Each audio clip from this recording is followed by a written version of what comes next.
আলাইকুম দর্শক, আপনাদের কাছে একটি কথা বলবো। সে কথাগুলো হলো,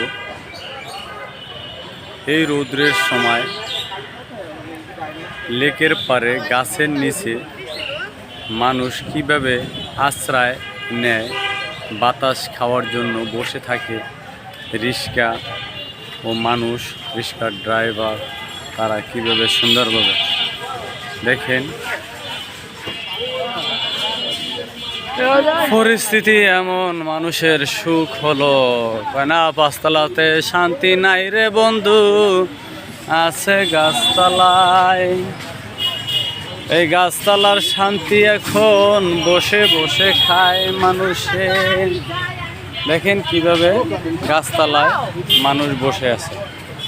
দেখেন, আবার এই জায়গায় শরবতের একটা দোকানও আছে। এই যে শরবতের দোকানটা আগের ভিডিওতে আমি দিছিলাম, এই শরবতের দোকানটা দেখেন কি কায়দায় ফল ঝুলিয়ে রাখছে।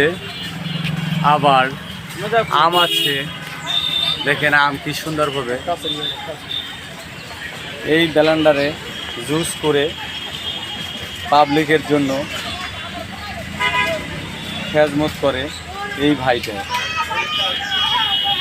ভাই, সেদিনকার ভিডিওটা দিছি, ভালো লাইক পাইছিলাম, লাইক শেয়ার কমেন্ট ভালোই পাইছিলাম। এখন আপনার বেচা কিনা কেমন চলে ভাই? আলহামদুলিল্লাহ ভাই, ভালো চলে। পাবলিক খায়? পাবলিক তো এই জায়গায় বাতাসও খায়, আপনার ফলের জুসও খায়, তাই না? সর্বসময় আলহামদুলিল্লাহ, সকাল 8টা থেকে রাত 10টা পর্যন্ত আলহামদুলিল্লাহ ভালো বেচা কিনা হয়। ও, পার প্রতি গ্লাস কত করে বিক্রি করেন? সীমিত দামে ভাইয়া 30 টাকা। 30 টাকা।